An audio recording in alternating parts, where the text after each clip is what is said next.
హాజరైనటువంటి నా తోటి సహోదరులకు సోదరిమణులందరికీ నా వందనాలు తెలియజేస్తున్నాను. ఈరోజు మనం ఒక మంచి ఆదరణకరమైనటువంటి వాక్యాన్ని నేర్చుకుందామండి. ఈరోజు నేను మీకు చెప్పాలనుకున్నటువంటి అంశం ఏంటంటే,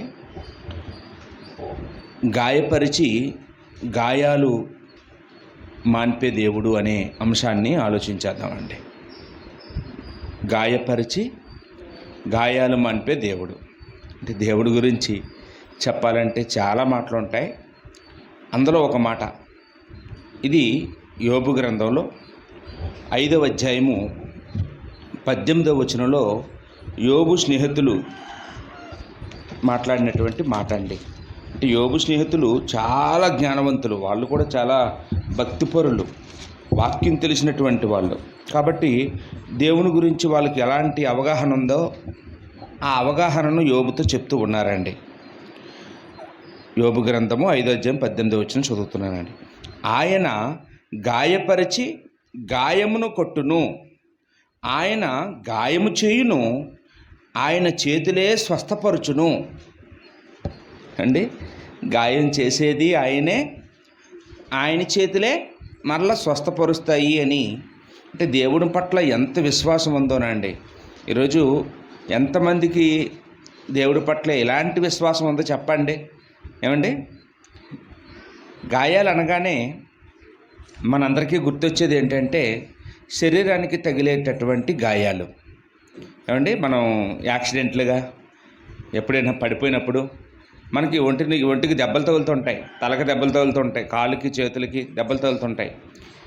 ఈ గాయాలు వైద్యుడి దగ్గరికి వెళ్తే, కొద్ది రోజులు రెస్ట్ తీసుకుంటే, మంచి మెడిసిన్ వాడితే గాయాలు త్వరగా మానిపోతూ ఉంటాయి. ఈ గాయాల గురించి కాదండి నేను చెప్పాలనుకున్నది. ఏంటంటే, లేకపోతే దేవుని యొక్క గొప్పతనం గురించి మనం ఆలోచన చేసినప్పుడు దేవుడు మాన్పే గాయాలు వేరు. ఏమండి, ఈ లోకంలో డాక్టర్లు మానిపే గాయాలు వేరు. గాయాలు అనగానే శరీరానికి తగిలే గాయాలు మాత్రమే కాదు, గాయాలు మరొక రకమైన గాయాలు ఉన్నాయి. ఏ గాయాలండి అవి? మనసుకు తగిలిన గాయాలు. మనసుకు తగిలిన గాయాలు మానవండి. వాటిని ఈ లోకంలో ఎవ్వరూ మాన్పలేరు. బంధువులు మాన్పలేరు, లేకపోతే ప్రభుత్వ అధికారులు మాన్పలేరు, డబ్బు మాన్పలేదు, అధికారం మాన్పలేదు. ఈ లోకంలో ఎవ్వరూ మాన్పలేరట నేను గాయాలండి. కాబట్టి దేవుడు మాత్రమే మాన్పగలిగేటటువంటి గాయాలు, దేవుడే చేసినటువంటి గాయాలు అవి, దేవుడే మాన్పించే గాయాలు. ఏంటంటే ఆ గాయాలు మనసుకు తగిలినటువంటి గాయాలు. అమ్మా, శరీరానికి ఎప్పుడు గాయాలు తగిలితే మనకు తెలుసు, ఎలా తగిలితే తెలుసు అని చెప్పుకున్నాం. కానీ మనసుకి గాయాలు ఎప్పుడు తగులుతాయి, ఎలా తగులుతాయి? మీరు ఏమైనా కొంచెం ఆలోచించి చెప్పండి. మనసు గాయపడుతుంది కదండి. ఎప్పుడు గాయపడుతుందండి? దేన్ని బట్టి గాయపడుతుంది? మనసు గాయపడాలంటే చెంపదెబ్బ కొట్టక్కర్లేదు. ఏమండి, ఒక మాట చాలు. ఒక సూటుపోటు మాట ఎవరైనా మాట్లాడితే వెంటనే మనకి గాయం అవుతుందండి మనసుకి. ఒకవేళ ఎవరైనా మనల్ని అవమానకరంగా మాట్లాడారనుకోండి, మనం వెంటనే గాయపరచబడతామండి. ఆ బాధతోనే కొందరు చచ్చిపోతారు. ఎందుకంటే అది మనసుకు తగిలినటువంటి గాయం. అందుకని మన బైబిల్లో సొలొమోను గారు కత్తిపోటు వంటి మాటలు అన్నాడండి. అంటే కత్తి ఎంత పదురైందో, ఎలా చంపేస్తుందో, మాటలు కూడా అలాంటివే, అంత ప్రమాదకరమైన, గాయపరుస్తాయి. ఆ గాయాలు ఇంకా కట్టొడవు, ఆ గాయాలు ఇంకా మానవు అని ఇక్కడ మనం ఆలోచన చేస్తూ ఉన్నామండి. కుటుంబంలో ఎవరైనా గాయపరిచే అవకాశం ఉందండి. ఎవరినైనా. భర్త భార్యని గాయపరచవచ్చు, భార్య భర్తను గాయపరచవచ్చు, లేకపోతే అత్త కోడలు గాయపరచవచ్చు, కోడలు అత్తను గాయపరచవచ్చు. ఏమండి, ఈ లోకంలో వాళ్ళు క్రైస్తవులైన మనల్ని గాయపరుస్తారు. చాలా సందర్భాల్లో మనం దేవుడి పని చేస్తుంటే మనల్ని ఏం చేస్తారంటే అవమానపరుస్తూ ఉంటారు. అది కూడా గాయపరచడమే. కొన్ని సందర్భాల్లో సంఘంలో కూడా క్రైస్తవులమైన మనమే మన సాటి సహోదరుల్ని ఏమంటే అపార్థం చేసుకొని మన సంఘస్థుల్ని మనమే గాయపరుచుకుంటుంటాం. సువార్థికుడు సంఘాన్ని గాయపరుస్తుంటాడు కొన్ని చోట్ల, సంఘస్థులు సువార్థికుడిని గాయపరుస్తూ ఉంటారు కొన్ని చోట్ల. కాబట్టి అనేక విధాలుగా ఈ గాయాలు ఏర్పడుతూ ఉంటాయండి. ఇవి మనసుకు తగిలిన గాయాలు. మనసుకు తగిలిన గాయాలను బట్టి మనిషి ఎక్కడికి వెళ్ళాలండి? ఏమండి, ఈ లోకంలో వాళ్ళు ఒకవేళ ఏదైనా మనసుకు గాయపడితే వాళ్ళు ఎక్కడికి వెళ్తారో తెలుసా? పిచ్చి హాస్పిటల్కి వెళ్తారు. ఏమండి, అక్కడ మానసిక వైద్య నిపుణులని పిచ్చి డాక్టర్ గారు ఉంటారు. సింపుల్గా చెప్పాలంటే ఆ పిచ్చి డాక్టర్ దగ్గరికి వెళ్ళి జాయిన్ అయిపోతారు. అక్కడికి వెళ్తే తగ్గుతుంది అనుకుంటారండి. ఏమండి, ఎవరికి తగ్గుతుంది చెప్పండి? పిచ్చి హాస్పిటల్కి వెళ్ళేళ్ళకి పిచ్చి ఎవరికి తగ్గదు. ఏమండి, ఆ డాక్టర్ గారికి కూడా మానసిక రోగాలు ఉంటాయి. ఆయన ఎక్కడికి వెళ్తారు చెప్పండి? నాకే బోల్డ్ సమస్యలు ఉన్నాయి అంటాడండి. పైకి బాగా అందంగా కనపడుతున్నాను, పైకి సంతోషంగా కనపడుతున్నాను, పైకి నిబ్బరంగా ఉన్నాను, నాకేం డబ్బుకు లోటు లేదు, నాకేమి తినడానికి లోటు లేదు, నాకు ఇంటికి లోటు లేదు, పిల్లలకు లోటు లేదు, అన్నీ ఉన్నాయి, కానీ నాకు కూడా చాలా గాయాలు ఉన్నాయి అంటాడండి ఆ డాక్టర్ గారిని అడిగితే. కాబట్టి పైకి మనందరం కూడా బాగా కనపడుతుంటాం, సంతోషంగా ఉన్నట్టు ఉంటాం, వాళ్ళకేమన్నట్టు ఉంటాం, కానీ ప్రతి మనిషికి కూడా ఏమున్నాయమ్మా? గాయాలు ఉంటాయి. ఎక్కడో ఒక చోట ఎవరో ఒకరి దగ్గర గాయపరచబడతా ఉంటామండి. ఈ గాయాలు ఏమండి కొంతమందికి మాన్పించబడతాయి, మరి కొంతమందికి మాన్పించడం జరగదు. గాయాలు మాన్పేది ఎవరండి? గాయపరిచే దేవుడే. గాయపరిచిన దేవుడే ఆ గాయాలను మాన్పగలడు. అందుకనే 147వ కీర్తన 3వ వచనాన్ని మనం చూసినప్పుడు, ఇక్కడ 147వ కీర్తన 3వ వచనంలో ఈ విధంగా రాయబడిందండి. గుండె చెదిరిన వారిని ఆయన బాగు చేయువాడు, వారి గాయములు కట్టువాడు అన్నాడండి. అంటే దేవుడు కేవలం శరీరానికి సంబంధించిన గాయాలు మాత్రమే కాదు, యేసుప్రభు శరీరధారిగా ఉన్న కాలంలో ఎంతోమంది రోగుల్ని స్వస్థపరిచారు. పాత నిబంధనలో కూడా ఎంతోమంది ప్రవక్తలు రోగుల్ని బాగు చేశారు. ఎలీషా ప్రవక్త, ఏమండి, ఇలాంటి వాళ్ళు కుష్ఠరోగుల్ని, చాలా రోగుల్ని బాగు చేశారండి. అవి శరీరానికి సంబంధించిన రోగాలు మాత్రమే కాదు, దేవుడు ఏ రోగాలు కూడా బాగు చేయగలరండి? మనసుకు తగిలినటువంటి గాయాలు, మనసుకు కలిగినటువంటి వ్యాధులు, దానికి మందు ఉండదు. ఆ మందు ఎవరి దగ్గర ఉందంటే దేవుడి దగ్గర మాత్రమే ఉంది. దేవుడు మాత్రమే దాని నుంచి మనల్ని విడిపించగలడు అని ఈ సమయంలో మనం ఆలోచన చేస్తూ ఉన్నామండి. ఇర్మియా గ్రంథము 30వ అధ్యాయము 17వ వచనంలో ఇర్మియా ప్రవక్త ఇశ్రాయేలులతో ఒక వాగ్దానం చేస్తూ ఉన్నాడండి. ఇర్మియా గ్రంథము 30వ అధ్యాయము 17వ వచనం మనం చూసినప్పుడు, ఇక్కడ ఇశ్రాయేలుల్ని కొంతమంది అవమానిస్తూ ఉన్నారండి. ఈ సందర్భంలో ఇక్కడ వారు అంటూ మొదలు పెడుతున్నాడండి. వారు అంటే ఎవరు? ఇశ్రాయేలుని అవమానపరుస్తున్నటువంటి అన్యజనుల గురించి మాట్లాడుతున్నాడు. ఈ అన్యజనులు ఏమంటున్నారట అంటే, ఎవరునూ లక్ష్య పెట్టని సియోననియు, వెలివేయబడినదనియు నీకు పేరు పెట్టుచున్నారు. అంటే సియోన్ అంటే యెరూషలేము. సియోన్ అంటే ఇశ్రాయేలుల గురించి మాట్లాడుతూ ఉన్నాడు, లేకపోతే యోధా వాళ్ళ గురించి మాట్లాడుతూ ఉన్నాడు.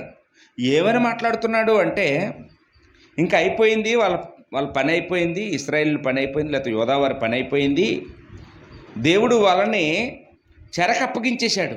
అన్యజనులైన మనకి చెరకు అప్పగించేశాడు. ఇంకా వీళ్ళు తిరిగి రారు, వీళ్ళ పని అయిపోయింది, వీళ్ళని ఇంకెవ్వరు పట్టించుకోరు, వీళ్ళ లక్ష్యం చెయ్యరు అనట. అన్యజనులు దేవుని పిల్లలను చూసి ఎగతాళి చేస్తున్నారు. వెలివేయబడిన వారు అని పేరు పెడుతున్నారంట. దేవుడు వీళ్ళని వెలేసేసాడు రా అని. ఏమండి, నిజంగానే ఇశ్రాయేలీయులు గొప్పగా బ్రతికారండి. గొప్ప దేవుడి మందిరం కట్టుకున్నారు. ప్రపంచం వాళ్ళని గుర్తించింది. ఏమండి, ఎన్నో గొప్ప కార్యాలు దేవుడు వాళ్ళ పట్ల చేశాడు. ఒకప్పుడు ఇశ్రాయేలీయులు అనగానే గొప్ప పేరు, గొప్ప ప్రతిష్ట, గొప్ప గొప్ప గౌరవం, గొప్ప ఖ్యాతి పొందినటువంటి వాళ్ళు. కానీ ఆ సందర్భంలో ఏమంటే వాళ్ళు చెరకెళ్ళిపోయినప్పుడు చూసినప్పుడు పరిస్థితి ఘోరాతి ఘోరంగా దేవుడి మందిరం కాల్చివేయబడి, ఏమండి రాజుగారిని కళ్ళు పీకేసి ఆయన్ని తీసుకొని వెళ్ళినప్పుడు, కొరడాలతో కొడుతూ తీసుకెళ్ళినప్పుడు, చెరకెళ్ళిపోయినప్పుడు ఇశ్రాయేలీయుల పరిస్థితి చూస్తే ఈ ఇర్మియా గారు, ఏమండి ఈయన ప్రవక్త, ఈ కాలంలోనే ఈ ఇశ్రాయేలీయులు చెరకి కూడా వెళ్ళారు. ఈయన చెరకెళ్ళిపోతారని చెప్పాడు. అలాగే చెరకెళ్ళిపోయినప్పుడు కూడా కళ్ళారా చూసి ఏడ్చాడండి ఇతను. బాధతో ఈ ప్రవక్త బ్రతికాడండి, ఇర్మియా ప్రవక్త. కాబట్టి ఈ ప్రవక్త ఇశ్రాయేల్ ప్రజలతో ఏం చెప్తున్నాడంటే, మీకు కష్టం కలగబోతుంది. ఇదిగో మిమ్మల్ని చూసిన వాళ్ళందరూ మిమ్మల్ని నవ్వుతున్నారు, మీకు అవమానం కలుగుతుంది, ఇంకా మిమ్మల్ని ఎవరు లక్ష్య పెట్టరు అని వాళ్ళు చెప్పుకుంటారు. ఇంకా మీ పని అయిపోయింది, మిమ్మల్ని వెలేసేస్తున్నాడు, దేవుడే వెలేసేసాడు మిమ్మల్ని అని, మీరు వెలివేయబడిన వాళ్ళని, మీకు రకరకాలైనటువంటి పేర్లు వాళ్ళు పెడుతున్నారు అని ప్రవక్త ఏం చేస్తున్నాడండి, ఇశ్రాయేల్ ప్రజలకు చెప్తున్నాడు. వాళ్ళు అంటారు ఇలాగ మిమ్మల్ని అని. ఏంటి, ఇలాంటి పొజిషన్లో మనం కూడా చాలా సందర్భాల్లో ఏమండి మనల్ని కూడా కొంతమంది లక్ష్య పెట్టలేనప్పుడు ఇంకా వాళ్ళు ఎవరు చూస్తారు? వాళ్ళ పిల్లలే వాళ్ళతో ఉండరు, వాళ్ళ పిల్లలే మాట్లాడరు, వాళ్ళు వెలేసేసారు అని కొంతమంది మన గురించి కూడా చెప్పుకొని మనల్ని అపహాస్యం చేసుకుంటుంటారు, మనల్ని చూసి నవ్వుతూ ఉంటారు, హేళన చేస్తుంటారు. ఏమండి, ఆ సందర్భంలో మనం కూడా ఏడుస్తుంటామండి, మనం కూడా దుఃఖపడుతుంటాం. ఎందుకంటే అలాంటి పరిస్థితి ఎవరికీ రాకూడదని మనం కూడా బాధపడుతూ ఉంటాం. ఇలాంటి పరిస్థితుల్లో ఒక వాగ్దానం చేస్తూ ఉన్నాడండి ఇర్మియా ప్రవక్త. ఏంటండి ఆ వాగ్దానం? అయితే నేను నీకు ఆరోగ్యము కలుగజేయుదును, నీ గాయములను మాన్పెదను. దేవుడు ఏం చేస్తాడంట అండి, వాళ్ళకి పోయిన స్థితిని మరలా తీసుకొచ్చేస్తాడంట.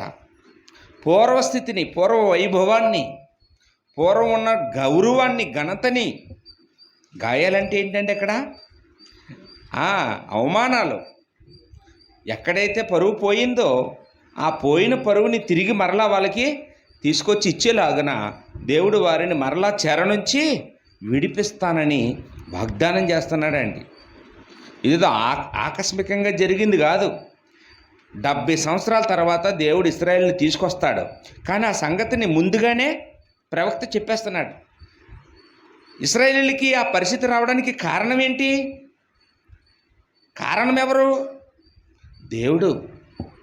దేవుడు ఎందుకు వాళ్ళని చెరకప్పచెప్పాడు? ఎందుకు దేవుడు వాళ్ళని గాయపరిచాడు అంటే వాళ్ళు చేసిన పాపం. ఇశ్రాయేలీయులు ఏం చేశారమ్మా? పాపం చేశారు, దేవుడికి అవిధేయులుగా బ్రతికారు, విగ్రహారాధికులైపోయారు, కర్ణపిశాచుల దగ్గరికి వెళ్ళారు.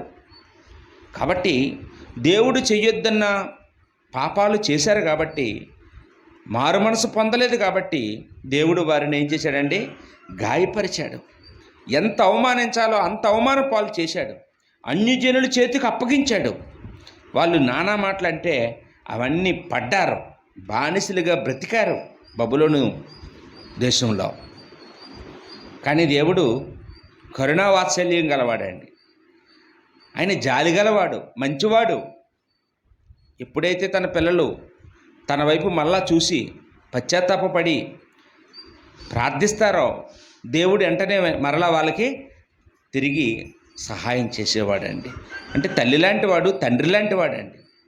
మన తల్లిదండ్రులు మనం ఎంత పొరపాటు చేసినా, వాళ్ళని ఎన్ని మాట్లాడినా, ఎన్నిసార్లు వాళ్ళని అవమానించినా, మరలా ఒక్కసారి మనం వెళ్ళిగానే వాళ్ళ కాలు మీద పడ్డామంటే వెంటనే వాళ్ళు ఏం చేస్తారమ్మా? కరిగిపోతారండి. అలాంటిదేంటి దేవుని యొక్క ప్రేమ కూడా తల్లి కంటే తండ్రి కంటే గొప్ప ప్రేమ. ఆ ప్రేమతో దేవుడు మరలా వాళ్ళకి ఏమన్నాడంటే, నేను నీకు ఆరోగ్యం కలుగజేయుదును, నీ గాయాలు మాన్పించేదను అని వాళ్ళకి ఇక్కడ వాగ్దానం చేస్తూ ఉన్నాడండి. కాబట్టి ఆ రోజు ఇశ్రాయేలీయులకైతే చెర నుంచి తీసుకురావడమే వాళ్ళ గాయాలు మాన్పడం. అదే మన దగ్గరికి వస్తే ఈరోజు ఇక్కడ మన పరిస్థితి చూస్తే మనమందరం కూడా అన్యజనులం. మనందరం ఎవరం ఒకప్పుడు ఎవరం? అన్యజనులం, విగ్రహారాధికులం. అప్పుడు మనం తెలియక, దేవుణ్ణి ఎరగక ఎన్నో పాపాలు చేసిన వాళ్ళం. ఎన్నో పాపాలు, ఎన్నో నేరాలు, దేవుడికి ఎంతో దూరస్తులం, ఆత్మీయంగా చచ్చిపోయిన వాళ్ళం. మనందరం ఒకప్పుడు ఆత్మీయంగా చచ్చిపోయిన వాళ్ళం అండి. అలాంటి మనల్ని దేవుడు మన గాయాలను, మన పాప గాయాలను మాన్పడానికి తన కుమారుడిని లోకానికి పంపించి మనకి మరలా దేవుడు నూతన జన్మనిచ్చాడు, నూతన జీవితాన్ని ఇచ్చాడు, కొత్త జన్మనిచ్చాడు. ఈరోజు మనందరం దేవుడికి జన్మించి ఇలాగా ఒక దేవుని పిల్లలుగా, పరిశుద్ధులుగా, నీతిమంతులుగా మనం ఈరోజు ఉన్నతమైన స్థితిలో దేవుడు మనల్ని కూర్చోబెట్టాడండి. ఆ విధంగా మన పాప గాయాలను ఏం చేశాడండి? కట్టాడు దేవుడు. తన కుమారుని రక్తం ద్వారా మన పాప గాయాలను తుడిచివేశాడు దేవుడు, స్వస్థపరిచాడు దేవుడు. అక్కడితో అయిపోయిందా అండి? అక్కడితో అయిపోలేదు. ఈరోజు క్రైస్తవులమైన తర్వాత మనం అనేక అవమానాలు, అనేక నిందలు పడవలసి వస్తుంది. క్రైస్తవులమైనందుకు బాధపడవలసి వస్తుంది. అలాంటప్పుడు కూడా, ఇప్పుడు కూడా దేవుడు మనల్ని మన అవమానాల నుంచి, మనం పొందుతున్నటువంటి శ్రమల నుంచి, గాయాల నుంచి, మనసుకు తగిలిన గాయాలు మనిషికి ఎప్పుడూ ఉంటూనే ఉంటాయి. దీనికి అంతం ఉండదు, ఎప్పుడు ఉంటూనే ఉంటాయి. కాబట్టి ఈ రోజుకి కూడా దేవుడు మనల్ని ఎలాగ మన పాప గాయాలను, లేకపోతే మన మనసుకు తగిలినటువంటి గాయాలను దేవుడు మాన్పుతున్నాడు అనే సంగతిని ఇక్కడ మనం ఆలోచించేద్దామండి. చాలామంది ఏమనుకుంటారంటే, మన మనసుకు తగిలిన గాయాలు మానాలంటే చర్చికి వెళ్ళిపోవాలి, ఆదివారం చర్చికి వెళ్ళి ఆరాధన చేసుకుంటే చాలు అనుకుంటుంటారండి. చాలా పొరపాటు అండి. ఆదివారం ఆరాధనకు వచ్చినంత మాత్రాన మన గాయాలు తీసివేయబడవు. ఆ బాడీ ప్రజెంట్ చేస్తే కాదండి, ఇక్కడ మన హృదయాన్ని కూడా పెట్టాలి. దేవుడు ఏం చెప్తున్నాడో అది మనం చేస్తే ఇప్పుడు ఇంకా ఎక్కువ గాయాలు ఇవి అన్యజనులుగా ఉన్నప్పుడు గాయాలు అవి వాటికంటే ఇప్పుడు మనం అనుభవిస్తున్నటువంటి గాయాలు చాలా భయంకరమైనటువంటివి.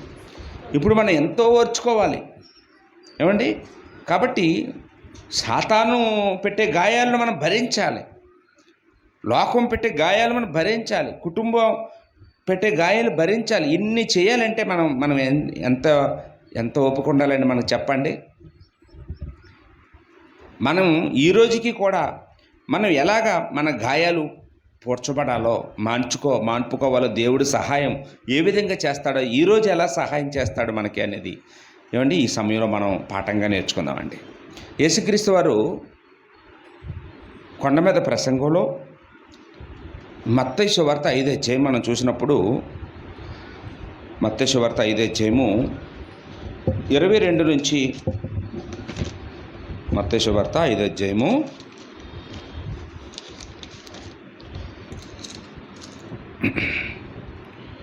23 నుంచి చదువుదామండి.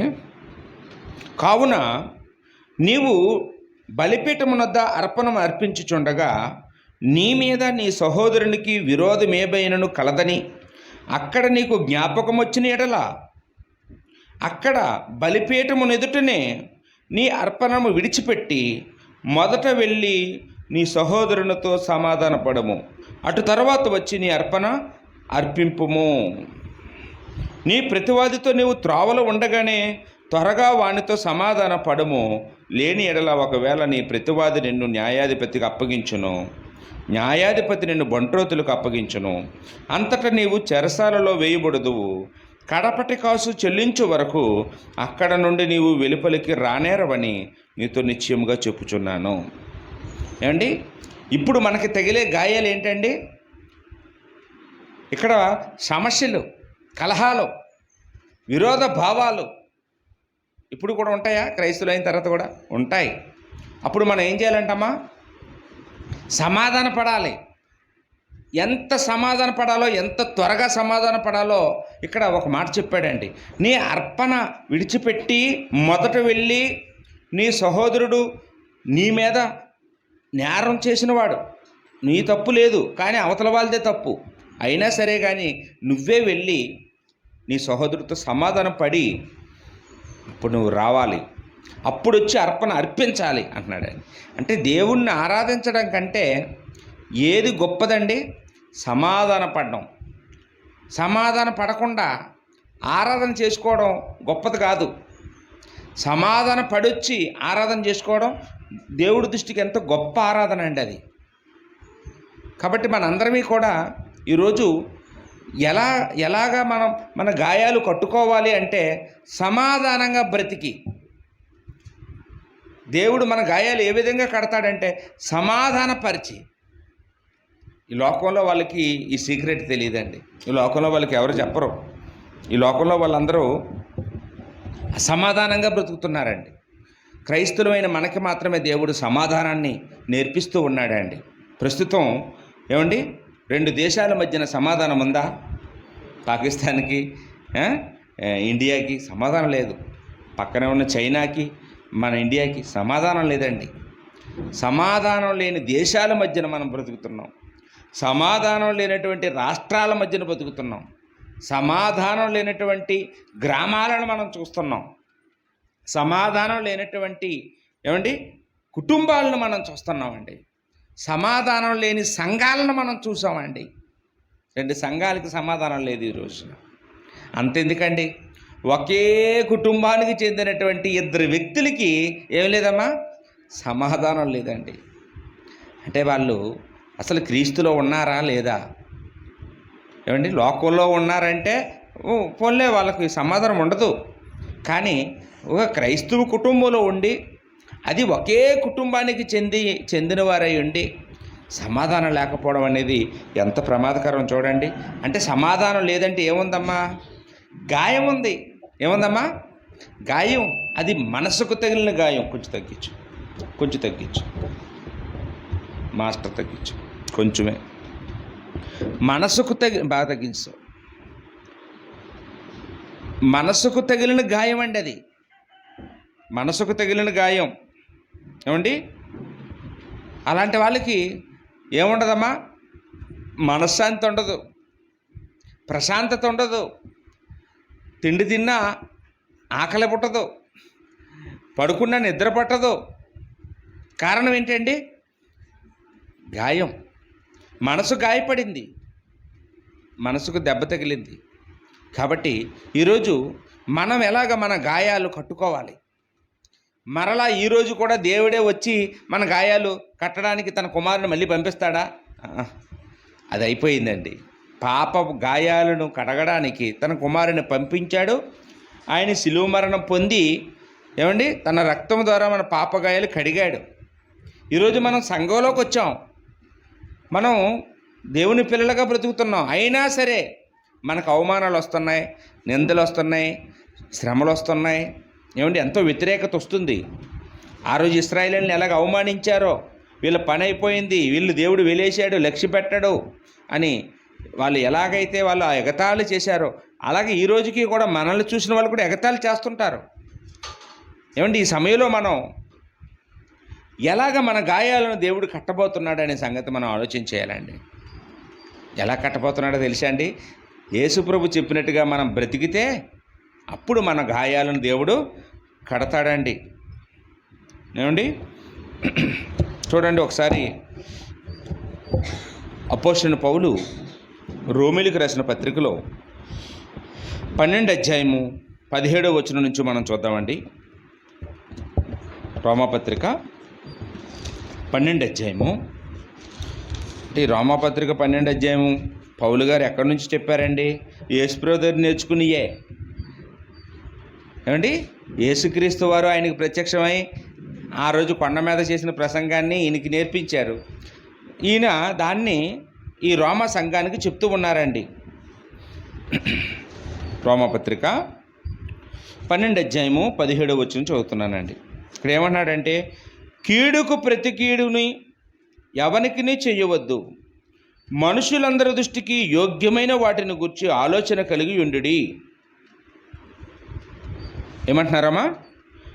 కీడుకు ప్రతి కీడు ఎవరికి చెయ్యొద్దు అంటే ఈరోజు మనకు గాయమైందంటే మనకు ఎవరో కీడు చేశారు. కీడు చేశారంటే నష్టం కలుగు చేశారు, నిందలేశారు, మనల్ని మనం బాధపడేలాగా, మన మనసు గాయపడేలాగా ఏదో చేశారు, మోసం చేశారు, నమ్మక ద్రోహం చేశారు అనుకుందామండి. ఇప్పుడు మనం ఏం చేయకూడదంటమ్మా? ప్రతి కీడు చేయకూడదంట అండి. మనకేది ఇష్టం ఏంటమ్మా? దెబ్బకి దెబ్బ, మాటకు మాట, కంటికి కన్ను, కాలుకి కాలు, చెయ్యికి చెయ్య. మనం మరణానికి మరణం. ఖచ్చితంగా మనం బాకీ తీర్చేసే వరకు నిద్ర పట్టవ, అంత అలవాటు పడిపోయామండి. ప్రతికీడు చేసే విషయంలో అలవాటు పడ్డాం. కానీ ఇక్కడ అపోస్తలుడైన పౌలు ద్వారా పరిశుద్ధాత్ముడు సంఘానికి తెలియజేస్తున్నటువంటి విషయం ఏంటంటే, కీడుకు ప్రతి కీడు చెయ్యవద్దు, మనుషులందరి దృష్టికి యోగ్యమైన వాటిని గురించి ఆలోచన కలిగి ఉండుడి. అంటే ఇక్కడ మూడంకేసి మేలైన వాటిని గురించి అన్నాడండి. అంటే ఎప్పుడు కూడా మనం మనుషుల దృష్టికి ఏం చేయాలండి? మేలు చేయాలి. మనం ఎప్పుడు కూడా కీడు చేయకూడదు, మేలైనది చేయడానికే ఆలోచించాలి. ఏం చేసే వాళ్ళు మార్చుకోవాలి, వాళ్ళకి ఏమైనా మంచి పని చేద్దాం, వాళ్ళు ఏదైనా కష్టాలు ఉండేటప్పుడు వెళ్ళి హెల్ప్ చేద్దాం అని. అలాంటి అవకాశాలు ఎప్పుడు వస్తాయా? ఎప్పుడు వాళ్ళతో కలిసిపోవాలా, ఎప్పుడు వాళ్ళతో సమాధాన పడాలనంటే మనం ఎప్పుడు కూడా ఎదురు చూడాలంట అండి. శక్యమైతే మీ చేతనైనంత మట్టుకు సమస్త మనుషులతో సమాధానంగా ఉండుడి అన్నాడు. శక్యమైతే అనే మాట ఎందుకు వాడాడంటే వీలైతే అని. అంటే ఈ భూమి మీద అందరితో నీ శత్రుత్వం లేకుండా ఉండడం కష్టమేనండి, సాధ్యం కాదు. కొంతమంది ఫిల్టర్ అయిపోతారు, కొంతమంది అవరు. ఏమండి? వాళ్ళతో ఇంకా సమాధానం పడలేమండి.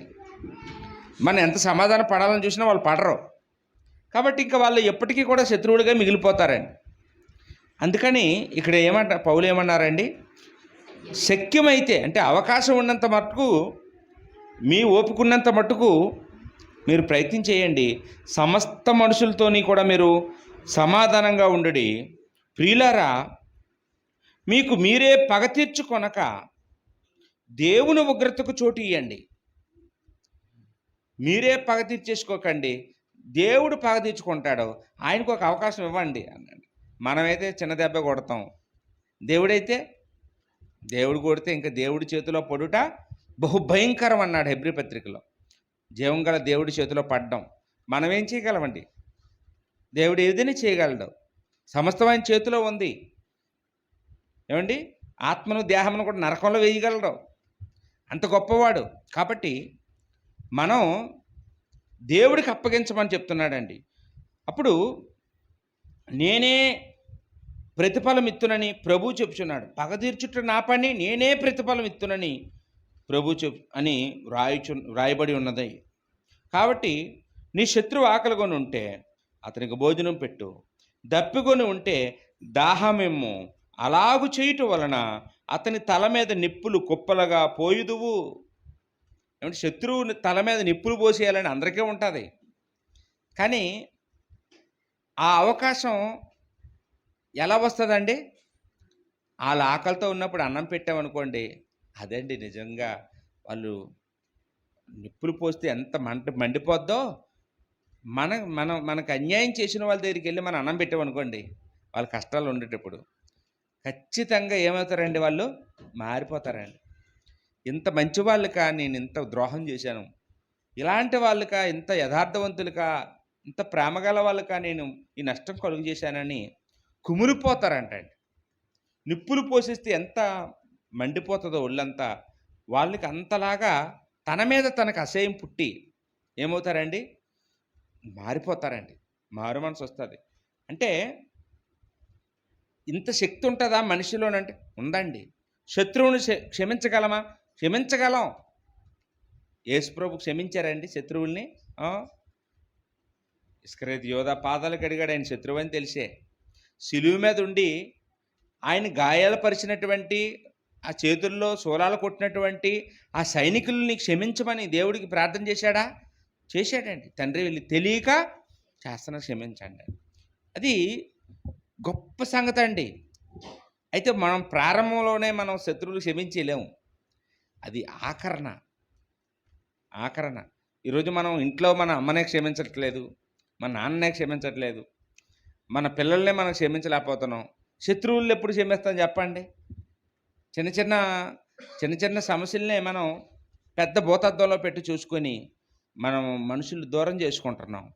ఇంకా శత్రువుల దగ్గరికి వెళ్ళి ఎప్పుడు వాళ్ళకి అన్నం పెడతాం, వాళ్ళకి ఎప్పుడు దాహానికి నీళ్ళు ఇస్తాం, వాళ్ళని ఎప్పుడు మనం సమాధాన పడతాం.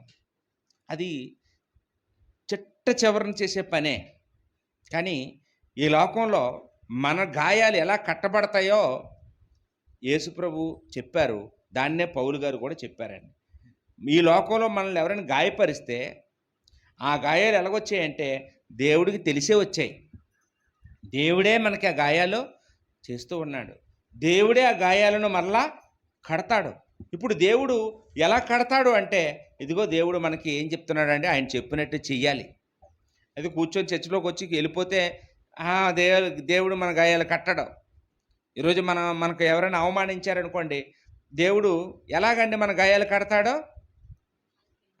మనం వాళ్ళని ప్రేమించాలా, మనం వాళ్ళకి సహాయం చేయాలా, వాళ్ళతో సమాధాన పడాలా. అలా చేసినప్పుడు ఏమవుతుందండి? వాళ్ళు మారిపోతారు. ఆ విధంగా మనకు మరలా మనకు మనశ్శాంతినిస్తాడు, మనకు శత్రుభయం లేకుండా చేస్తాడు, మనకి గాయాలు లేకుండా చేస్తానని ఇక్కడ చెప్తూ ఉన్నాడండి. కీడు వలన జయింపబడక మేలు చేత జయించుదుము అన్నాడండి. కాబట్టి ఎప్పుడు కూడా మనం కీడు చేసి మనం జయించలేమని పౌలు గారు ఇక్కడ చెప్తూ ఉన్నాడండి. మనం బైబిల్లో మనం చూసినప్పుడు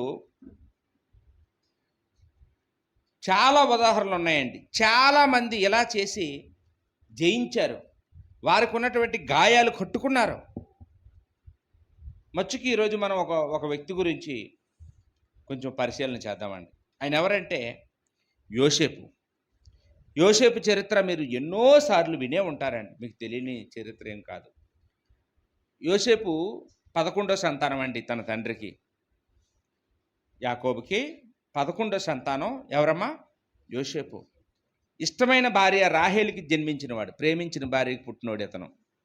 రాహేలుకి పెద్ద కొడుకు, లేక పుట్టిన సంతానం, లేటుగా పుట్టాడు. కాబట్టి ఈయన పట్ల తండ్రి చాలా ప్రేమ కనపరిచేవాడంట. ఆయనకి విచిత్రమైన బట్టలు కుట్టడం, ఎప్పుడు ఆయనతో సమయాన్ని గడపడం, అలాగా యోసేపుని ముద్దుగా చూసుకునేవాడు. తక్కువ పిల్లలందరూ పెద్దోళ్ళు అవ్వడం వల్ల వాళ్ళని కొంచెం నిర్లక్ష్యం చేసినా ఈయన్ని మాత్రం ఎక్కువగా ప్రేమించేవాడట. బహుశా ఇతను అందగాడు కూడాను, మంచి సౌందర్యవంతుడు అండి యోసేపు. కాబట్టి తండ్రి అతనికి ఎక్కువ మమకారం చూపించాడండి. దాన్ని చూసి ఆ యోసేపు యొక్క అన్నలు 10 మంది కూడా అసూయపడేవారండి. నాన్న మనకి బాగా చూడ్డు, ఆయన్ని ఎక్కువ ప్రేమిస్తాడు, ఆయన ఎక్కువ చూస్తున్నాడని వాళ్ళు పగ పెట్టుకున్నారు యోసేపు మీద. అక్కడే అంతేకాకుండా ఈ యోసేపుకున్న మరో క్యారెక్టర్ ఏంటంటే, ఈయనకి కళలు వచ్చేవంట. దర్శనాలు ఎవరు రప్పించేవారు? దేవుడే రప్పించేవాడు. పనల కళ వచ్చేదంట. 10 పనలో ఒక పన దగ్గరకు వచ్చి నమస్కారం చేసినట్టు కళ వచ్చేదంట. వెళ్ళి, అన్నయ్య నాకు ఇవాళ కళ వచ్చింది రాత్రి, 10 పనలో ఒక పన దగ్గరకు వచ్చి నమస్కారం చేస్తున్నా, ఏటంటారో అని అనేవాడు అంటండి. వాళ్ళు ఏమన్నారు, ఇంకేముందిరా మేమందరం 10 పనలో నువ్వేమో ఒక పనవి, మేము వచ్చి నీకు నమస్కారం పెడుతున్నాం సాగిలిపడి అని పగ పెట్టుకునేవారండి. అన్నయ్య నాకు ఒక కళ వచ్చింది, 10 నక్షత్రాలు వచ్చి సూర్యుడు చంద్రుడు ఆ 2 నక్షత్రాలు కూడా వచ్చి ఒక నక్షత్రానికి సాగిలు పడుతున్నాయని కళ వచ్చిందని. అంటే ఇంకేముందిరా, ఈ 10 మంది ఎవరమంటే మేము, ఆ పెద్ద నక్షత్రం చిన్న నక్షత్రం అంటే అమ్మ నాన్నను, మేము అందరం కలిపి వచ్చి నీకు నమస్కారం చేస్తున్నామని నీకు కళ వస్తుంది, నీకు అలాంటి కళ్ళు వస్తున్నాయరా నీకని ఈ అసూయ పెట్టుకునేవారండి. ఇంకా అక్కడే కాకుండా ఇంకా మూడో కారణం ఏంటంటే, యోసేపట తన అన్నలు చేసేటటువంటి నేరాలు, ఏమంటే వాళ్ళు వ్యసనపరులు, వాళ్ళు చేసే తప్పులు తండ్రి దగ్గరికి వెళ్ళి చెప్పేవాడండి. నాన్న ఈరోజు అన్నయ్యలు ఏం చేశారో తెలుసా, ఇదిగో గొర్రెని చంపేసి లేకపోతే అమ్మేసి ఆ డబ్బుల్ని తాగేశారు, ఆ డబ్బులతో ఇవి తిన్నారు అవి తిన్నారు అని, వీళ్ళు జూదమాడారు, లేకపోతే ఇవన్నీ చెప్పేవారండి. వీళ్ళు కొట్టుకున్నారు, వీళ్ళు దొంగతనం చేశారు ఈరోజు, ఇగో ఈ అన్నయ్య బూతు మాటలు మాట్లాడుతున్నాడు, అయ్యో అన్నయ్య ఎలా చేస్తున్నాడు, ఈ అన్నయ్య ఎలా చేస్తున్నాడని ఆ అన్నలందరి గురించి కూడా ఎవరి దగ్గరికి వెళ్ళి చెప్పేవాడండి? తండ్రి దగ్గరికి వెళ్ళి చెప్పేవాడు. ఏమంటే తప్పు అంటారా? చెప్పండి, తప్ప? ఇప్పుడు మనం చేసిన తప్పులు ఊరందరికీ చెప్తే మన కుటుంబ పరువు తీశాడని అతన్ని తప్పు పట్టుకోవచ్చు. కానీ ఇంటి పెద్ద దగ్గరికి వెళ్ళి చెప్పడం, తండ్రితో చెప్పడం మంచిదా చెడ్డదా అండి? చాలా మంచిది. ఎందుకంటే తన అన్నల మీద బాధ్యత ఉంది, తన అన్నల మీద బాధ్యత ఉందండి. నా అన్నలు పాడైపోకూడదు అనుకుంటున్నాడు యోసేపు. నా అన్నలు క్రమశిక్షణ నేర్చుకోవాలి, నా అన్నయ్యలు భక్తిగా బ్రతకాలి, విశ్వాసులుగా బ్రతకాలి, దేవుడి పిల్లలుగా ఉండాలి, నా అన్నయ్యలకి క్రమశిక్షణ రావాలి, మా అన్నయ్యలకి చెడు వ్యసనాలు ఉండకూడదు, మా అన్నయ్యలు డబ్బులు పాడు చేయకూడదు, తండ్రి ఆస్తిని పాడు చేయకూడదు అని తన అన్నలు ప్రయోజకులు అవ్వాలని కోరుకుని అతను ఏం చేస్తున్నాడండి, అన్నయ్యల యొక్క పొరపాట్లు తండ్రికి చెప్తున్నాడు. అప్పుడు తండ్రి వచ్చి వాళ్ళని ఎప్పటికప్పుడు గద్దిస్తూ ఉంటే వాళ్ళు ఏమవుతారండి, మారుతారని అండి. ఏమంటే ఈరోజు అలాంటి వాళ్ళు ఎవరైనా ఉన్నారండి? చెప్పండి. ఇప్పుడు సంఘంలో ఎవరైనా పాడైపోతున్నారు, మనం ఏం చేయాలమ్మా? మన అన్నయ్య అనుకుంటే, మన తమ్ముడే అనుకుంటే, మన కుటుంబ సభ్యులే అనుకుంటే మనం ఏం చేస్తామమ్మా? వెంటనే వాళ్ళకి చెప్తామండి. మనకి కొరింథీలో క్లోయో ఇంటి వారు మనకి తెలుసు కదండి, 1వ అధ్యాయంలో 11వ వచనంలో అనుకుంటానండి, కొరింథీ సంఘంలో కలహాలు ఉన్నాయని క్లోయో ఇంటి వారి వలన తెలిసిందంట పౌలుకి. ఎలా తెలిసిందమ్మా? క్లోయో ఇంటి వారు ఎలాంటి వారండి? నిస్వార్థపరులు. నిజంగా అమ్మో, మేము ఈ విషయాన్ని పౌలుకి చెప్తే, పౌలు వచ్చి వీళ్ళని అడిగితే, మీకు ఎవరు చెప్పారంటే పలానా వాళ్ళు చెప్పారని అంటే మనల్ని అందరూ తిడతారేమో, వాళ్ళు ఎలా పోతే నాకెందుకు, మా ఫ్యామిలీ ఎలా ఉందో మేము చూసుకోవాలనుకొని వీళ్ళు కనుక స్వార్థంగా ప్రవర్తించే వాళ్ళైతే పౌలుకి చెప్తారండి? సంఘంలో గొడవలు చెప్తారా? చెప్పరు. అమ్మో, మా స్థానిక సంఘాన్ని మీరు రక్షించుకోవాలి, మా సంఘంలో గొడవలు రాకూడదు, గొడవలు లేకుండా చూసుకోవాలి, వీళ్ళు ఎవరు చెప్పినా వినరు, పౌలు చెప్తేనే వింటారు. కాబట్టి మేము వెళ్ళి ఈ విషయాన్ని పౌలుకి తెలియచేయాలి. ఇది ప్రారంభంలోనే గొడవలు ఆగిపోవాలి, ఇది దీన్ని ముదరనివ్వకూడదు, ఇది ఎక్కువ కొనసాగకూడదు, మా వాళ్ళందరినీ మేము కాపాడుకోవాలని బాధ్యత కలిగిన వాళ్ళు. కాబట్టి వాళ్ళు ఏం చేశారండి, పౌలు దగ్గరికి లేఖ రాశారు. పౌలు దగ్గరికి వెళ్ళి చెప్పుంటారు. పౌలు పేరు పెట్టి మరి చెప్పాడంటే, మా పేరు అవసరమైతే చెప్పుకోండి, మరి ఏం పర్వాలేదని చెప్పుంటారు పౌలుకి. ఏం దాయక్కర్లేదండి, మేమే చెప్పామని చెప్పండి, మేమే చెప్పామని అడగండి అని ఉంటారండి. అమ్మ, ఈరోజు ఎంతమంది ఉన్నారు ఇలాంటి సాహసం చేసేవాళ్ళు? చెప్పండి, ఎంతమంది ఉన్నారండి? కొన్ని సందర్భాల్లో ఏమంటే మన ఇంట్లో వాళ్ళే తప్పు చేసినా మనం బయటికి దాచేసుకుంటుంటాం, ఎవరికి తెలియదు. అమ్మ, నా కొడుకు గురించి అందరికీ తెలిస్తే పరువు పోద్ది, నా పరువే పోతుంది అని దాచుకుంటుంటామండి. బెత్తం వాడని తండ్రి అట ఏమైపోతాడండి, కుమారుడికి విరోధి అయిపోతాడు. దాచుకొని ఎవరికి నష్టం, దాచుకొని ఎవరికి లాభం? ఏమండి, నువ్వే నష్టపోతావు, నువ్వే పాడైపోతావు. అదే మనం ఒకవేళ మన సమస్యలను కనుక మనం చెప్పగలిగిన వాళ్ళ దగ్గర తీసుకొచ్చి, ఏమండి వాక్యం తెలిసిన వాళ్ళ దగ్గర తీసుకొచ్చి వాళ్ళకి చెప్పామనుకోండి, వాళ్ళు ఏం చేస్తారండి, మంచి మార్గంలో తీసుకొస్తారు, క్రమశిక్షణలోకి తీసుకొస్తారు. కాబట్టి సంఘం అంటే ఎలా ఉండాలంటే అరమరికలు లేకుండా ఉండాలండి. ఒక కుటుంబంలాగా, ఒక తండ్రి ఒక పిల్లల్లాగా, ఒక అన్నదమ్ముల్లాగా, ఒక అక్క చెల్లెళ్ళలాగా మనందరం ఉండాలండి. ఈరోజు ఎన్ని సంఘాలు ఎలాగుంటున్నాయి చెప్పండి? ఎన్ని సంఘాలు ఏమండి ఇలాగా అరమరికలు లేకుండా ఒకరి పట్ల ఒకరి బాధ్యత, వాళ్ళు నష్టపోయినా మేము నష్టపోయినట్టే, వాళ్ళ పరువు పోయినా మా పరువు పోయినట్టే అని, మా సహోదరులు ఎవరు పాడవకూడదు, మా సహోదరులు అందరూ కూడా బాగుండాలి అని కోరుకునే వాళ్ళు ఎంతమంది కనపడుతున్నారండి? చెప్పండి, ఎంతమంది ఉన్నారు? కానీ ఇక్కడ యోసేపుని చూస్తే నిజంగా సిగ్గేస్తుందండి. చిన్నవాడైనప్పటికీ పెద్దవాళ్ళ లోపాలను దిద్దాలనుకుంటున్నాడండి. పెద్దవాళ్ళైనటువంటి అన్నల్ని బాగు చేయాలనుకుంటున్నాడు. వాళ్ళు బాగు కోరుకుంటున్నాడు. కోరుకొని వాళ్ళని ఎలాగైనా రక్షించుకోవాలనుకుని ప్రయత్నం చేశాడండి. కానీ ఆయన ప్రయత్నాన్ని వాళ్ళు అపార్థం చేసుకున్నారు. అపార్థం చేసుకొని వీడు రోజు రోజుకు ముదిరిపోతున్నాడు. నాన్న ఈయన్ని ఎక్కువ ప్రేమిస్తున్నాడని వీడికి కలలు వస్తున్నాయంట. వీడికేమో మన లోపాలే చెప్తున్నాడు నాన్న దగ్గరికి వెళ్ళి. మనల్ని తిట్టిస్తున్నాడు నాన్న చేత. రోజు నాన్న చేత మనల్ని కొట్టిస్తున్నాడు. కాబట్టి ఇలాంటి వాడు ఇంకా బతకడానికి వెళ్ళలేదు. వీడిని చంపేద్దాం అనుకున్నారంట అండి. ఏం చేశారండి? అతను చంపేయడానికి ట్రై చేశారండి. వాస్తవానికి ఇతను చేసింది ఏంటి? వాళ్ళకి ఉపకారం చేశాడు, మేలు చేశాడు. వాళ్ళు మేలు కోరే. చూడండి, మనకి సామెతల గ్రంథంలో 27 అధ్యాయం 6వ వచనంలో ఇక్కడ ఏముందంటే, మేలును కోరిన స్నేహితుడు గాయములు చెయ్యును, పగవాడు లెక్కలేనన్ని ముద్దులు పెట్టును. అమ్మ, మన పొగిడేవాళ్ళంటే మనకి ఇష్టమా? మన లోపాలు చెప్పేవాళ్ళంటే ఇష్టమా? ఈయన ఎప్పుడు లోపాలు చెప్తాడండి. ఎప్పుడు కూడా తప్పులే చెప్తుంటాడు. మనం చేసే నేరాల గురించే మాట్లాడుతుంటాడు. ఈయన ఎప్పుడు ఆశీర్వాదాల గురించి చెప్పడు. ఈయన ఎప్పుడు దీవెనల గురించి చెప్పడు. ఎప్పుడు ఎప్పుడు కూడా పాపం అంటాడు. ఎప్పుడు ఎదంటాడు ఇదంటాడు. కొంతమంది ఏం చేస్తారంటే అలాంటి ప్రసంగాలు వినడానికి ఇష్టపడరండి. అదే ఆశీర్వాదాల గురించి చెప్తారంటే ఇష్టం, చాలా ఇష్టం. పొగడ్తలు, నవ్వులు, జోకులు అయితే ఇంకా ఇష్టం. అసలు ఈరోజు టైమే తెలియలేదండి మాకు. భలే చెప్పారు వాక్యం అంట. ఏమండి, అతను మేలుకోరినోడు కాదండి, గాయాలు చేసినోడే మేలుకోరినోడు. మన లోపాలు చెప్పినవాడు, మనల్ని కదిలించేవాడు, మనకి కన్నీళ్ళు వచ్చేలాగా వాక్యం చెప్పిన వాడే మన మేలుకోరినవాడు. ఎవరు మన పగవాడు అంటే మనల్ని పొగిడేవాడే మనకి పగవాడని సంగతిని మనం ఇక్కడ ఆలోచన చేయాలండి. తీసుకెళ్ళారు, అమ్మేశారండి. ఐగుప్తులో బానిసగా బ్రతికాడు. బాల్యంలోనే తల్లికి దూరం అయిపోయాడు యోసేపు, తండ్రికి దూరం అయిపోయాడు. ఎంతో ప్రేమిస్తున్నాడు అన్నదమ్ములు 10 మందిని, ఆ 10 మందికి దూరం అయిపోయాడు. ఏమండి, ఎంత చిత్రహింసలు అనుభవించాడో. వెళ్ళిన వెంటనే గౌరవిస్తారా అండి? బానిసల్లో బానిసలాగా చూస్తారు. అలాంటి పరిస్థితుల్లో కూడా యోసేపు నిలబడ్డాడండి. ఎన్నిసార్లు నిద్రలేని రాత్రులు గడిపుంటాడో.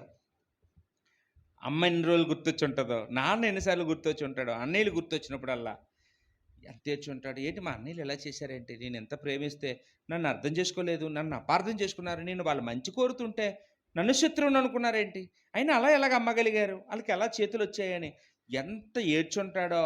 ఆ నమ్మక ద్రోహాన్ని భరించలేక ఎవరికైనా చెప్పుకోవడానికైనా అతనికి సిగ్గేస్తుంది. మీ అన్నయ్యలే నేను నమ్మేశారా అని ఎంత అవమానిస్తారో కుటుంబాన్ని. మీ పెంపకం ఎలాంటిదైతే అని ఏమని అంటారేమోనని. ఏమండి, బయటికి చెప్పుకోలేక దిగమింగలేక ఎన్ని నరకం అనిపించాడో. దేవుడు గాయపరిచి గాయాలు మానిపే దేవుడు కదండి. యోసేపు గాయాలను దేవుడు మానిపాడా? మానిపాడండి. దేవుడు ఏం చేశాడంటే దేవుడు జోక్యం కలుగు చేసుకున్నాడు. దేవుడు జోక్యం కలుగు చేసుకొని ఆ బానిసగా ఉన్నటువంటి ఆ యోసేపుని పొతిఫర ఇంట్లో గృహ నిర్వాహకుడిగా చేశాడండి. ప్రమోషన్ వచ్చేలాగా, ఇంటి తాళాలన్నీ ఆయన చేతికి వచ్చేలా చేశాడు. ఆయన ఏది పట్టుకుంటా అది అభివృద్ధి అయ్యేలాగా చేశాడు. దేవుడు తోడై ఉన్నాడట యోసేపుకి. రోజు రోజుకి యోసేపు స్థాయి ఐగుప్తులో పెరిగింది. చివరకు ఒక రోజుకి ఐగుప్తులో ప్రధానమంత్రి అయిపోయాడండి. గొప్ప స్థానం, రాజు తర్వాత రాజు అంతటి స్థానం కూర్చోపెట్టాడండి. అదే సమయంలో తన అన్నలు కనాను దేశానికి కరువు వచ్చేలా చేశాడు. వాళ్ళు తినడానికి తిండి లేక మకమక మాడిపోతున్నారు. ఐగుప్తులో ధాన్యం నిల్వ చేశారని, అమ్ముతున్నారని తెలుసుకొని తండ్రి ఏం చేశాడండి, డబ్బులు ఇచ్చి ఐగుప్తుకు వెళ్ళి ధాన్యం కొని తెచ్చండి అని పంపించాడు. ఇప్పుడు ఈ 10 మంది అన్నలు వచ్చారండి. వచ్చి ధాన్యం కొనుక్కోవడానికి వచ్చినప్పుడు యోసేపు వాళ్ళని చూసి ఎంతో సంతోషపడిపోయాడు. ఆహా, దేవుడు నా మొర ఆలకించాడు, నా అన్నల మరలా నేను చూసే అవకాశం నాకు వచ్చింది, వీళ్ళు బతికున్నారా, ఇలా ఉన్నారో లేరో తెలియదు, ఎక్కడున్నారో తెలియదు, ఎలా ఉన్నారో తెలియదు. మొత్తానికి దేవుడు నా అన్నల దగ్గరికి తీసుకొచ్చాడని, నా అన్నలు మాత్రమే కాదు మా నాన్నని కూడా చూడాలి, మా అమ్మని కూడా చూడాలి, మా ఫ్యామిలీ అందరినీ చూడాలి, వాళ్ళందరినీ ఇక్కడ రప్పించుకుంటానని ప్లాన్లు వేసి మొత్తం అందరినీ రప్పించుకున్నాడండి. అప్పుడు చూడండి ఒకసారి ఆదికాండం 45 అధ్యాయంలో మొదటి వచనంలో యోసేపు తన అన్నలతో మాట్లాడుతూ తనలో ఇన్నాళ్ళు బట్టి దాగున్నటువంటి ఆ బాధల్ని ఏమండి ఆ రోజు ఆపుకోలేక బయటికి చెప్పేశాడండి మొత్తం అంతా. తన దగ్గర ఉన్నటువంటి ఆ సైనికులు బయటికి దూరంగా వెళ్ళిపోమన్నాడు. మీరు వెళ్ళిపోండి, ఇక్కడ ఎవరు ఉండకండి, నేను వీళ్ళతో మాట్లాడాలి అన్నాడు. ఇప్పుడు వచ్చినటువంటి అన్నలు వాళ్ళు చూస్తున్నారు ఏం చేస్తాడో ఇతనని. అప్పుడు వెంటనే ఏడ్చేసాడంట అండి యోసేపు, పెద్ద ఏడుపు. ఆ ఏడుపట ఫరో ఇంట్లోకి వినబడిందంట, అంత గట్టిగా ఏడ్చాడంట అండి. అంటే ఇన్నాళ్ళు ఎంత బాధపడుతున్నాడో అన్నలు దూరం చేసుకున్నందుకు. ఇన్నాళ్ళకి దేవుడు మరలా నా గాయాలు మానిపాడు, నా బాధలు, నాకు ఎంత ఉన్నా సరే, ఎంత అధికారం ఉన్నా, ఎంత తినడానికి ఉన్నా, ఎంత పేరు ప్రతిష్టలున్నా, నా వాళ్ళు నాకు దూరం అయిపోయారనే బాధ దేవుడు ఇన్నాళ్ళకి మరలా నా గాయాలను మాన్పించాడని ఆయన ఆనందం అండి. అది ఆనంద బాష్పాలు. చదవండి బాబు, ఆదికాండము 45వ అధ్యాయం.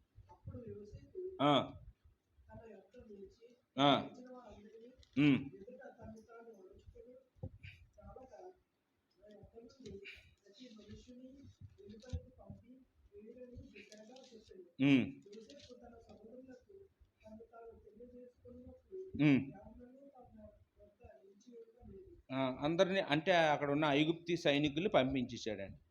అప్పుడు యోసేపు అతడు ఎలుగెత్తి ఏడవగా ఐగుప్తీయులను ఫరో ఇంటి వారును వినిరి.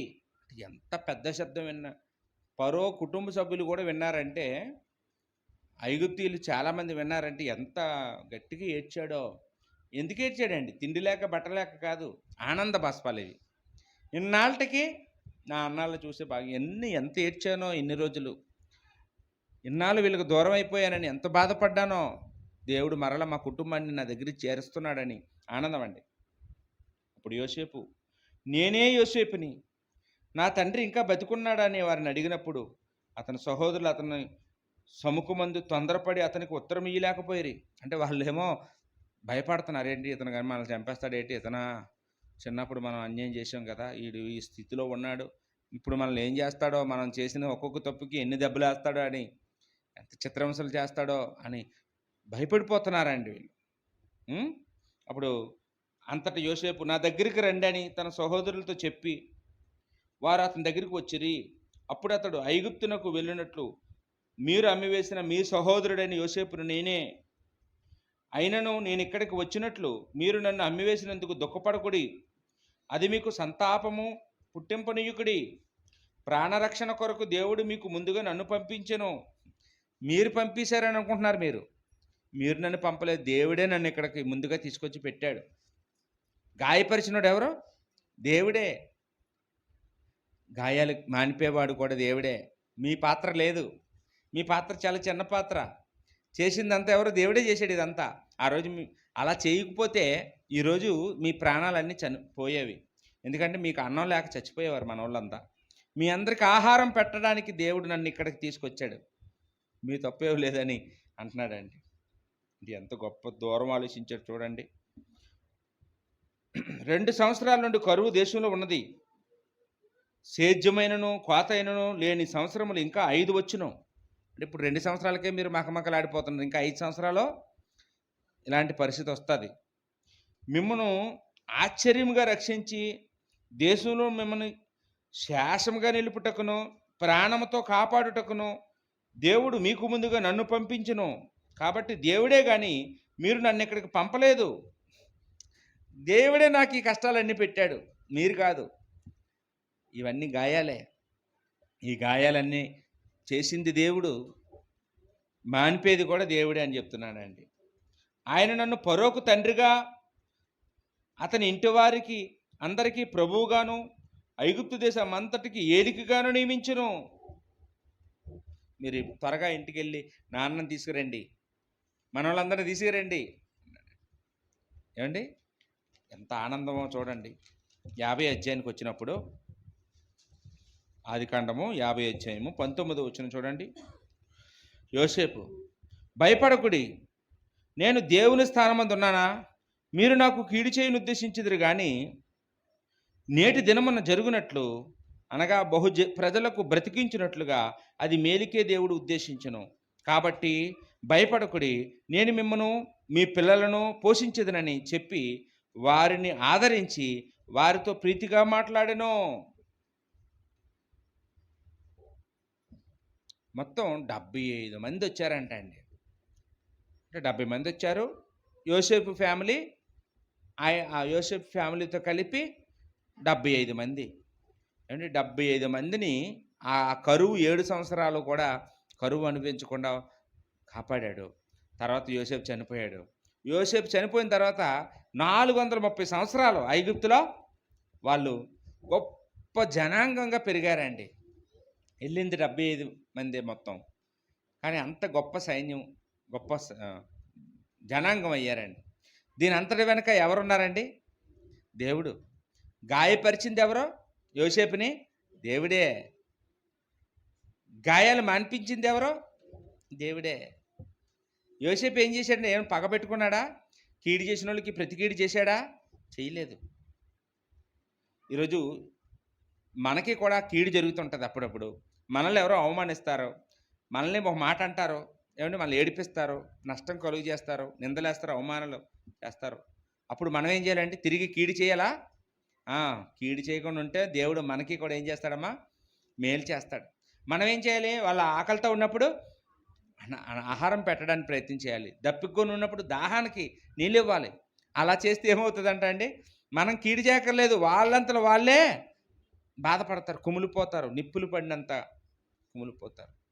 కాబట్టి ఈ విషయం లోకంలో ఏ బడిలో నేను చెప్తారండి? చెప్పండి, ఇలాంటి సూత్రం ఎక్కడైనా ఉంటుందా? యేసుప్రభు ఈ భూమి మీదకి వచ్చి చెప్పకపోతే ఎవరికీ తెలియదండి. పితృల యుగంలో యోసేపు ప్రాక్టికల్గా అనుభవించాడు. ఏమండి, యేసుక్రీస్తు కూడా ఈ భూమి మీదకి వచ్చి అదే చేశాడు. ఇస్కరియోతు యోధ ఎందుకండి ఆత్మహత్య చేసుకుని చచ్చిపోయాడు? నిప్పులు, అయ్యి బాబోయ్, నా కాళ్ళు కడిగాడు యేసుప్రభు, నేను ఆయన నమ్మేసుకున్నానేంటి, అంత మంచి వ్యక్తికి ఇలా చేశానేంటి అని భరించలేక, తట్టుకోలేక అతనే శిక్షించేసుకున్నాడండి. అతనే క్షమించుకోలేకపోయాడండి. అంటే నిజంగా మనం మేలు చేస్తే ఏమంటే అవతల వ్యక్తిలో ఏమొస్తుందమ్మా? మార్పు వస్తుంది. కుడి చెంప మీద కొట్టిన వాడికి ఎడం చెంప చూపిస్తే మార్పు వస్తుంది అండి. మహాత్మా గాంధీ బైబిల్ చదివి బ్రిటిష్ వాళ్ళ దగ్గరికి వెళ్ళి ఈ వాక్యమే చూపించాడు, మీరు కొట్టుకోండి ఎడం చెంప చూపిస్తానని. మార్పు వచ్చిందా? వాళ్ళలో వచ్చిందండి. మన దేశాన్ని మనకు వదిలేసిపోయారు. ఏమంటే మన స్వాతంత్రం మనకు వచ్చింది. కాబట్టి ఇది ప్రాక్టికల్ అండి, బైబిల్ ప్రాక్టికల్. మనకి గాయాలు అవుతుంటాయి, ఈ రోజుకి కూడా గాయాలు అవుతుంటాయి. ఈ గాయాలను మనం మాన్పుకోవాలంటే కేవలం మన మీద ఆధారపడి ఉంది. మనం ఏం చేయాలమ్మా? అంతా చేస్తున్నది ఎవరు అనుకోవాలి? తిట్టింది నువ్వు కాదమ్మా, దేవుడే తిట్టించాడు నీ ద్వారా. దావీదు ఎలాగంటాడు కదా, షిమి దూషిస్తుంటే దేవుడే సెలవిచ్చాడు అతనికి దూషించమని, దూషించుకొనివ్వండి అన్నాడు. మనం ఏం చేయాలమ్మా? మనల్ని తిట్టే వాళ్ళకి మనం ఏం చేయాలి? బాగా అలసిపోయినట్టున్నాడు, కాఫీ తాగు అని ఇవ్వాలి.